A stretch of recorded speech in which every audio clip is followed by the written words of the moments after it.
মেয়েদের ঘর গোছানো থেকে শুরু করে রান্নাবান্না 14 দিকে নজর দিতে হয়।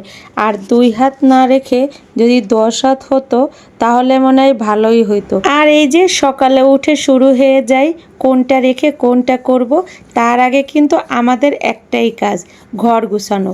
ঘর গোছানো যদি না থাকে তাহলে মনে হয় পুরো মাথাটাই উল্টোপাল্টা হয়ে যায়, কি বলে। আমার তো বিশেষ করে সকালবেলা ঘুম থেকে উঠেই আগে ঘর গোছাইতে হয়।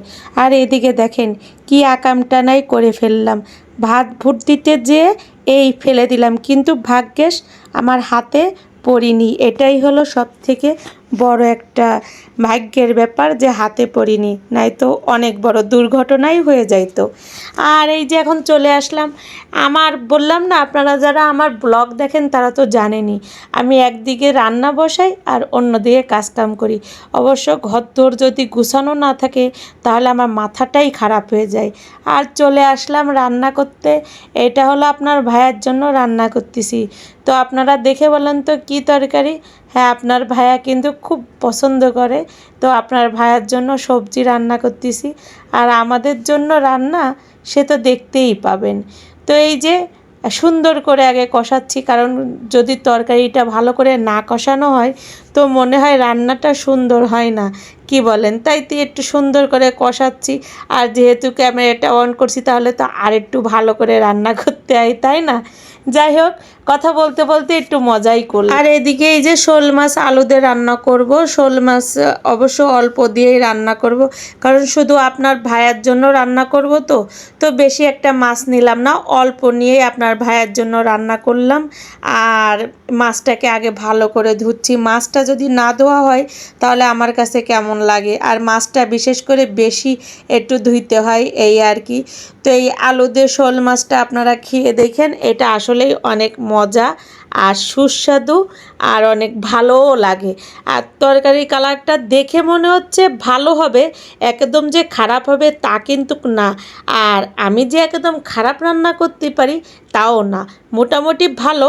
তবে যে আমার রান্না খেয়েছে বলেছে আলহামদুলিল্লাহ ভালো। জানি না এটা পাম দিয়েছে কি না, তারপরও তো মনে হলো যে পাম হলো, তো বলেছে ভালো, মুখের পরে এই কথাটা বলেছে, এটাই আলহামদুলিল্লাহ। আর এই যে আলু ভাজি করব আমাদের জন্য। আমরা আবার আলু ভাজি আমার বাচ্চারাও আলু ভাজি খুব পছন্দ করে, আর আমি তো পছন্দ করি। তো এক এক করে সব ময় মশলা দিচ্ছি। আবার ওইটা মনে করেন না ইটের গুঁড়া, এটা কিন্তু হলুদের গুঁড়া দিই। মনে করলেও কোনো কিছু করার নেই, কারণ ইটের গুঁড়া দেখে তো মজা লাগে। আর এই যে এটা হলো উপকারী জিনিস, শশা আপনার ভাইয়ার। হ্যাঁ, এই শশা লেবু সব প্রতিদিন আসলে এইটাই খাওয়াবো। আমারে দিয়ে বলে শশা কাটাও না, শশা কাটাও না, কাটছি।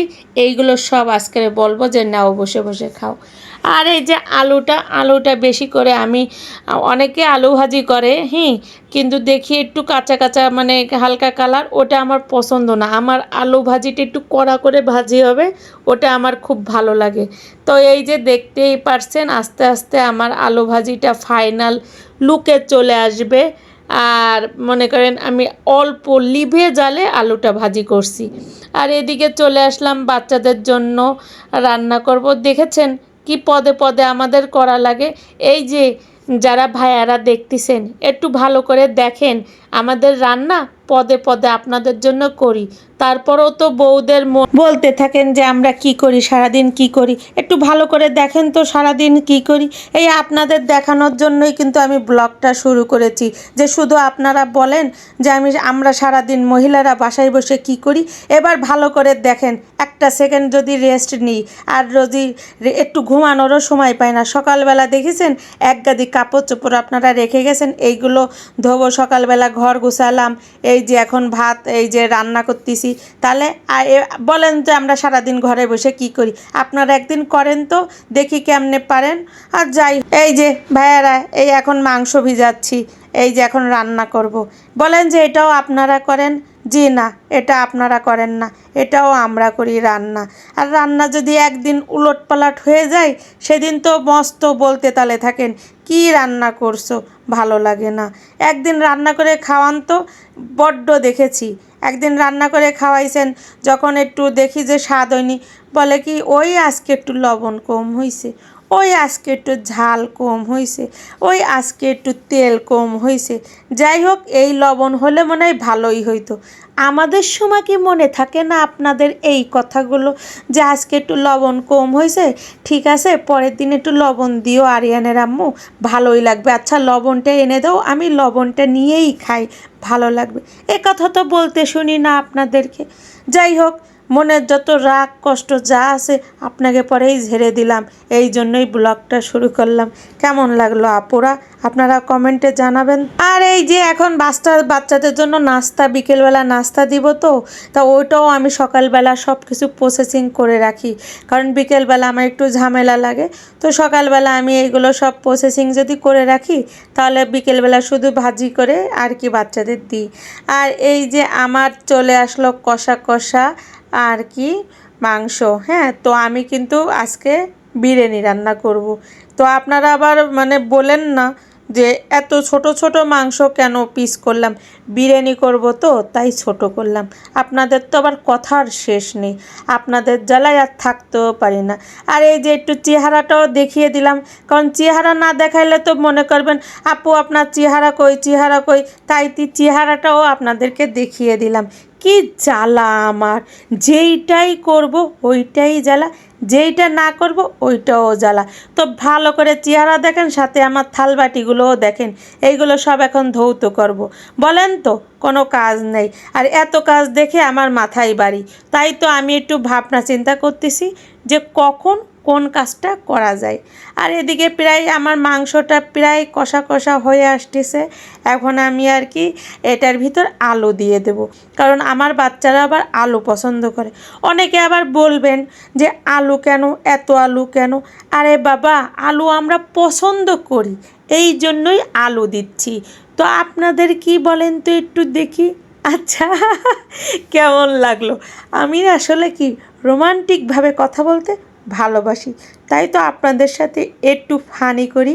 তো এই যে পানি দিলাম, আবার বলেন না যে আপু এত পানি কেন দিচ্ছেন, কয় গ্লাস দিলেন। আমি বাপু এত হিসাব বলতে পারবো না, আমার পরিমাণ মতো দিয়ে দিলাম, আপনারা সেই পরিমাণে দেবেন। এমনও হয় এক কড়াই পানি দিতে পারেন 3-4 পিসে মাংসে, সমস্যা নেই, গ্যাস আছে, ও আস্তে আস্তে জ্বালি পানি শুকিয়েই যাবে, কোনো সমস্যা নেই। তবে রান্নাটা দেখে নেন। আমার ফানি কথা তো অনেকেই শুনলেন, কিন্তু আমার রান্নাটা একটু চোখ দিয়ে ভালো করে দেখেন, কি সুন্দর রান্না আমি করতে পারি, দেখেছেন আপুরা। আর যাই হোক, অনেক বক বক করেই ফেললাম। তো এখন চলেন চাউল ধোয়া যায়। চাউলটা অনেকে আছে না মুছে দেই, কিন্তু আমি আসলে মুছে দিই না, আমি চাউল ধুয়ে দিই। আর এখন পেঁয়াজটা, আচ্ছা বলেন তো আমার পেঁয়াজ কি কম হয়ে গেল? যাক, যা হোক হোক দিন, পেঁয়াজ কম হোক বেশি হোক কোনো সমস্যা নেই, ও তো আমরাই খাবো, কি বলেন? হ্যাঁ, তো এই যে আর পেঁয়াজ দিলাম না, না দিয়েই রান্নাটা শুরু করে দিলাম। আর সাথে একটু লবণ দিলাম। যদি বলেন লবণের বদলে কিন্তু চিনিও দিতে পারি, আমার কোনো সমস্যা নেই, লবণ না হলেও আমি খেতে পারি। কিন্তু সমস্যাটা হলো আপনার ভাইয়াকে নিয়ে। আর এই যে দেবরের ঘি চলে আসলো, বলতে পারেন দেবরের ঘি মানে, আরে বাবা এটা দেবরে দিয়ে আনাইছিলাম, এজন্য এটার নাম দিয়েছি দেবরের ঘি। স্বামীরে দিয়ে যদি আনাইতাম তাহলে নাম দিতাম স্বামীর ঘি, কি বলেন? আর এই যে কাঁচা ঝাল এখন দিয়ে দিলাম, এটা অবশ্য স্বামীর কাঁচা ঝাল, এটা দেবর দিয়ে আনিনি, ঠিক আছে। তো এই যে এখন আমার মানে চাউলটা ভাজা হয়ে গেল, এখন আমি ওইটার ভিতর দিয়ে দেব কষা কষা মাংস। তো ভালোই লাগতেছে। আর এই সময় আমার মনে পড়লো অল্প একটু মাংস রেখে দেব, বিরিয়ানির সাথে খাবো, কি বলেন? আমার ওইটা অনেক ভালোই লাগে যে বিরিয়ানির ভিতর আবার এক্সট্রা করে এরকম ঝোল নিয়ে খেতে। কিন্তু প্রতিবার বিশ্বাস করেন রাখবো, কিন্তু পরে যে না রাখতে মনে থাকে না, জানি না এবারও কি ভুলে যাই কি না বলতেই পারি না। তবে আপনারা দেখতে থাকেন। আর এই যে সব মাংস দিয়ে দিচ্ছি, আর আমার মনে হচ্ছে কালারটা দিয়ে দেখে ভালোই লাগবে, কারণ বিরিয়ানি তো মাংসটা যদি সুন্দর না হয় অবশ্য বিরিয়ানিটা অত সুন্দর হবে না। তো প্রথম ধাপ তো সুন্দরভাবেই কমপ্লিট করলাম মাংস রান্না। মাংসর কালারটা যেহেতু সুন্দর হয়েছে, প্রথম ধাপটা যেহেতু পার করেই আসলাম, এখন যাব দ্বিতীয় ধাপে বিরিয়ানি রান্না। চাউলের পরে মাংস দিয়ে দিলাম। এখন দ্বিতীয় ধাপটা যে আমি কিভাবে পার করব জানি না। ইয়ানফসি আল্লাহ আল্লাহ করতেছি যেন চাউলটা একদম ভালো থাকে। আর এই যে বললাম না, এইটুক মাংস আমি রেখেই দেবো, ওইটুকু আমি ভাত দিয়ে মানে বিরিয়ানি দিয়ে খাবো, মজা লাগবে। এরকম আমার সাথে খেয়ে দেখেন তো, মজা লাগবে। কালারটা মনে হচ্ছে ভালোই হয়েছে, না মনে হচ্ছে দেখে মনে হচ্ছে যে না ভালোই হবে। আলহামদুলিল্লাহ, খারাপ হবে না, রান্নাটা অনেক ভালোই লাগবে। অনেক সময় রান্নার প্রথমেই বলে দিতে পারি কিরাম হয়েছে, আবার অনেক সময় রান্নার প্রথমেই বলা যায় যে ভালো হবে না খারাপ হবে। তো আজকের রান্নাটা মনে হচ্ছে প্রথমেই বলে দিলাম যে ভালোই হবে। আর এই যে এখন প্রায় অল্প অল্প ফুটতিছে, এখন আমি দেব চুলাটা অফ করে। এখন দমে ওটা হতে তালে থাক, আর এদিকে আমি অন্য কাজ করতে থাকি। চলেন আমার সাথে অন্য কাজ করবেন। আর এই যে দেখেন এখনও পুরোপুরি আর কি হয়নি, এখন আমি একটু উলট পালট করে দেব, কারণ তাহলে উপরেরগুলো নিচে আসবে, নিচেরগুলো উপরে যাবে, আর দমে দিলে আর বাদ বাকিটুকু ফুটেই যাবে। আর বিরিয়ানি যদি একটু ঝরঝরে না হয় তাহলে মনে হয় ভালো লাগে না, কি বলেন আপনারা? তো এই যে আমার কাছে মনে হচ্ছে এখন ঝরঝরে হয়ে গেল। যাক, আজকের দ্বিতীয় ধাপ আমি কমপ্লিট করে ফেললাম। প্রথম ধাপ মাংসটা সুন্দর হইল, দ্বিতীয় ধাপ বিরিয়ানি রান্নাটাও সুন্দর হইল। এবার তাহলে চলে আসুন তৃতীয় ধাপ। তৃতীয় ধাপ বাচ্চাদের যদি খাওয়াইতে পারতাম রে আপুরা, এটা হলো মনের কষ্টের কথা বললাম। বাচ্চাদের এত কষ্ট করে রান্না করার পরে যদি না খাওয়াইতে পারি তাহলে মনে করেন ওটার মতো কষ্টকর আর কিছু হতে পারে না। আর এই যে সালাদটা আমি নামালাম, আর এখন চলে যাব তৃতীয় ধাপে। তার আগে আমার চেহারাটা একটু দেখে নিন। আর এই যে অবশেষে চলে আসলাম তৃতীয় ধাপে। তৃতীয় ধাপে দেখেন বাচ্চাদের দিলাম, দেখি ওরা একা একা খেতে পারে কি না। যদি না খাই তখন আমি খাইয়ে দেব। তো এই যে বড় ছেলে মাশাআল্লাহ একা খেতে পারে, ওকে নিয়ে আমার টেনশন নেই। কিন্তু ভাত দেখেন, বলে যে আম্মু অল্প ভাত দাও। এত বড় ছেলে কি অট্টুক ভাতে হয় বলেন? তারপরও যাক দিলাম যে নিজের হাতে খাক, যা খাক খাক। আর এই যে মেজো ছেলে আর ছোটো ছেলেরই আমি দেখতেছি ওদের ভাবসাব কি, যদি না খেতে পারে তখন আমি খাইয়ে দেব। আর বিশেষ করে আমার সামনে আমি যদি ওদের সামনে থাকি তাহলে একটু খাই, তাইতে আমি ওদেরকে দিয়ে সামনে একটু দাঁড়িয়ে দেখতেছিলাম, দেখি যে না খাচ্ছে, পরে আমারই খাওয়াই দেওয়া লাগলো। আর এই যে ভাতটা নিলাম এখন আমার জন্য। দেখেছেন সব কাজ শেষ করে তাই আমাদের খেতে হয়। এত সস্তা না, স্বামীর বাড়ি এত সস্তা না। এই দেখেন তার প্রমাণ।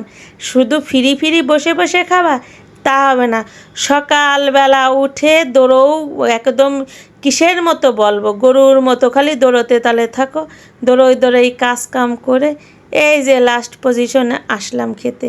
এখনও কিন্তু বহুত কাজ বাকি, তাই খাচ্ছি আর চিন্তা করতেছি কোন সময়টা আমি কোন কাজ করব। খাওয়াটাই আমার সবচেয়ে লেট হয়। তো আজকে যেহেতু বিরিয়ানি রান্না করলাম, তো গরম গরম বলি যে আগে খেয়ে নিই, তার কারণ পরে কাজ করব। তো দেখলাম বিরিয়ানিটা মজাই হয়েছে, ভালোই লাগলো। একটু লেবুটাও নিই, কারণ লেবু না নিলে বিরিয়ানির স্বাদটাও বোঝা যায় না, তাই না? আর আসলেই মানে খুব ঝরঝরা হয়েছে। আর এদিকে এই যে ছেলে স্ট্যান্ড মানে ঠিক করতেছে যে ঠিক আছে কি না, স্ট্যান্ডের একটু সমস্যা হয়েছিল, ওটাই ঠিক করে ও এখন। যাই হোক, এতক্ষণ আমার ভিডিও দেখার জন্য অসংখ্য ধন্যবাদ আর ভালোবাসা।